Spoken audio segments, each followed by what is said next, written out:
গরিপুর রক্তদান ফাউন্ডেশন প্রতি বছর চড়ুইবাতি অনুষ্ঠান করে, তাই এবারও দাওয়াত দিয়েছেন। গেছিলাম গা ময়মনসিং, চিন্তা করলাম যে কাওয়ান দাওয়ান কি ভাই নাকি লেডি ইভেন্ট করেছে নাকি, মনে একটা কেমন সন্দেহ। পরে যাইতেছে গিয়ে দিয়ে কাওয়ান দাওয়ানের বাউ নাই, আগে বলে খেলা শুরু হইব। পরে রোজ ভাই বাসের মধ্যে হুয়াইতেছে, ইন্দা শামিম ভাইয়ের লগে দেখা। পরে ইন্ডিয়া দিচ্ছে রেনে চেয়ার লইয়া টানাটানি খেলা হইতেছে, এটা যে জিতবে আবার পুরস্কারও হইব। পরে ইন্দা ছেড়ে খেলা টেলাটা দেখলাম, দেখি ইন্দা সেরানে বল লয়ে খেলতেছে, একটু ভিডিও টিডিও করলাম। তো ভিডিও টিডিও করে চিন্তা করলাম না, গ্রুপ ছবি উঠতেছে, এই ছবিটার মধ্যে আমি না থাকলে কেমন অসুন্দর দেখা যায়, স্মৃতি হয়ে থাকবো না, একটা ছবি টবি তুলি। পরে ছবি টবি তুললাম, কাউনের সময় হয়ে যাইতেছে, চিন্তা করলাম কাইলে তো কাম করান লাগবো। কাওয়ার আগে মাইরের পরে টাস করে গিয়ে হেরার লগে গিয়ে আমি বই হচ্ছে, আমি বই আগে কায়ে লই।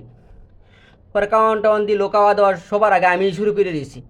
পরে খাওয়া দাওয়া শেষে শান্তর কাছে, এ শান্ত, আমার একটু ডাইল মাইল একটু বাড়াই দিও। পরে ইন্দা দিহি শান্ত বল লয়ে গুতাতে, আমি ডাইল ডাইল দিয়ে লয়ে যাও। পরে হ্যাঁ ডাইল মাইল আমার দিতেছে, খাইলাম। খাওয়া দাওয়া শেষে রাজীব স্যার একটু দিতেছে, ছাইরা মুখ দিয়ে দিতেছে, আমাদের একটা আনন্দ, আই হাই খাইয়াম কত।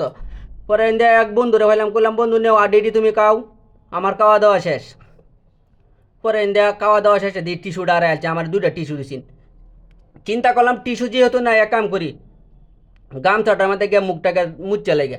পরে গামছাটা লইলাম, লইয়া মুখটা মুছলাম। মুছে পরে মনে করলাম যে এখন অনুষ্ঠান শেষ, কয়েকটা ছবি টবি তুললে ঘোরাঘুরি করে যাই গা।